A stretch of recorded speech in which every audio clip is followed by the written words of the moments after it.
अगर मैंने आपको ये बता दिया कि सिर्फ एक छोटी सी गलती आपके सभी पुण्यों को नष्ट कर सकती है, तो क्या आप मानेंगे?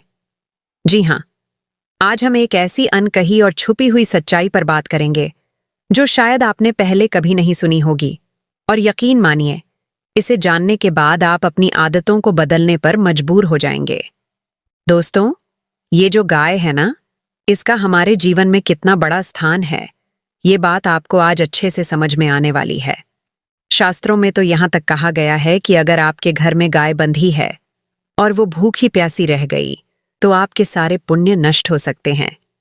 सुनने में अजीब लगेगा, लेकिन सोचिए, एक जीव जिसे माता का दर्जा दिया गया है, उसकी देखभाल नहीं कर पाना कैसा बड़ा अपराध माना गया है।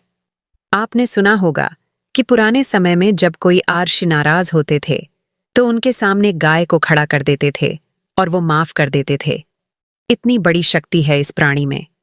और ये सिर्फ कहने की बातें नहीं हैं, बल्कि ये उन शास्त्रीय सिद्धांतों पर आधारित हैं जो हमें सदियों से सिखाए गए हैं। घर की पहली रोटी सबसे पहले गाय के लिए निकालने का रिवाज, ये एक छोटी सी परंपरा नहीं, बल्कि एक बड़ा संस्कार है।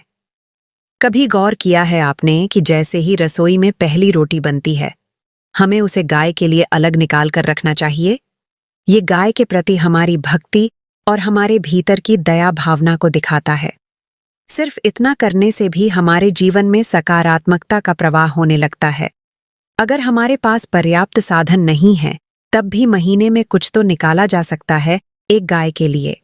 सोचिए, अगर हम हर महीने कुछ रुपए निकालकर गौशाला में दान कर सकते हैं, तो एक बार का चारा तो गाय को दे ही सकते हैं।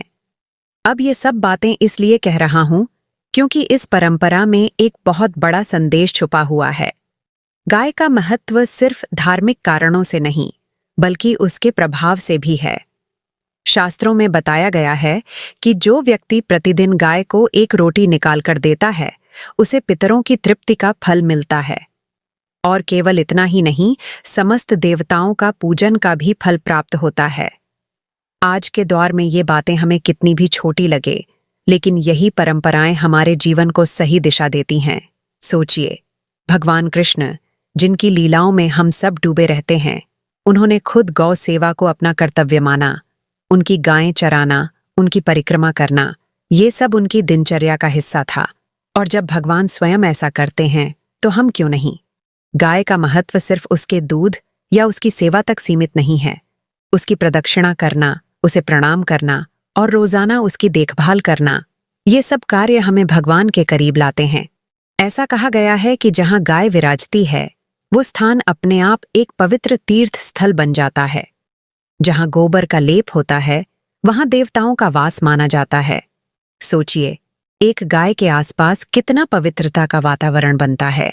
और ये भी याद रखिए, गाय को दंड देना, उसे मारना, ये भी बहुत बड़ा अपराध है। शास्त्रों में यहां तक कहा गया है कि जो मूर्ख मनुष्य गाय को कष्ट देता है, उसका जीवन नरक में जाने के लिए तैयार हो जाता है। आजकल की दुनिया में जहां लोग गायों के साथ बुरा व्यवहार करते हैं, वहां ये समझना बहुत जरूरी है कि अगर हम ऐसा करेंगे तो उसका परिणाम अच्छा नहीं होगा। गाय से जुड़े और भी कई नियम हैं जिन्हें हमें पालन करना चाहिए। यदि घर में गाय भूखी है, प्यास से तड़प रही है, तो ये हमारा सबसे बड़ा कर्तव्य बनता है कि उसकी सेवा करें। अगर हम अपनी रोजमर्रा की जिंदगी में सिर्फ इतना ध्यान रख लें कि हमारे आसपास जो भी गायें हैं, उन्हें भूखा न रहने दें, तो हमें अनगिनत पुण्य का लाभ मिलेगा। कई लोग तो ये भी करते हैं कि गौ सेवा के बहाने दान इकट्ठा करते हैं और उसे खुद के ऐशो आराम में खर्च कर देते हैं। ये बहुत गलत बात है। गौ सेवा के नाम पर एकत्रित धन को सिर्फ और सिर्फ गायों की सेवा में ही लगाना चाहिए। इसे अपने व्यक्तिगत उपयोग में लगाना पाप माना गया है। जो लोग गौ सेवा के नाम पर गलत काम करते हैं, वे और उनके पितर नरक में जाते हैं। इसलिए अगर आप गौ सेवा कर रहे हैं, तो इसे दिल से कीजिए और इसमें किसी भी तरह की स्वार्थ भावना न रखें। और ये बात याद रखिए, गौ सेवा का असल अर्थ केवल गाय के दूध पीना या उसके आसपास घूमना नहीं है। ये एक जिम्मेदारी है, एक भाव है। अगर हमारे पास गौ सेवा के लिए धन आता है, तो उसे पूरी तरह से गाय की भलाई में खर्च करना चाहिए। गाय की रोटी, उसके रहने की जगह, उसकी देखभाल, उसके सेवक सबका ध्यान रखना चाहिए। गाय का सम्मान हमारे धर्म का एक महत्वपूर्ण हिस्सा है और ये सम्मान हमें भगवान के करीब ले जाता है। इसीलिए जब भी हमारे मन में गौ सेवा का विचार आए, हमें इसे भगवत भाव से करना चाहिए। इसका फल ये होता है कि हमारे जीवन में भगवान के चिंतन की वृत्ति बढ़ती है।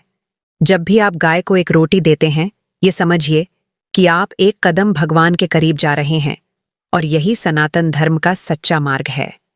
तो दोस्तों, इस वीडियो का उद्देश्य केवल जानकारी देना नहीं है, बल्कि हमारे सनातन धर्म के इस महान कार्य में आपको प्रेरित करना है। क्योंकि गौ सेवा कोई छोटी बात नहीं है, ये हमारे धर्म, हमारे समाज और हमारे जीवन के उत्थान के लिए बहुत महत्वपूर्ण है। अगर इस वीडियो ने आपके दिल को छुआ है, तो नीचे कमेंट में अपने शहर का नाम और हर हर महादेव, राधे राधे लिखना मत भूलिए।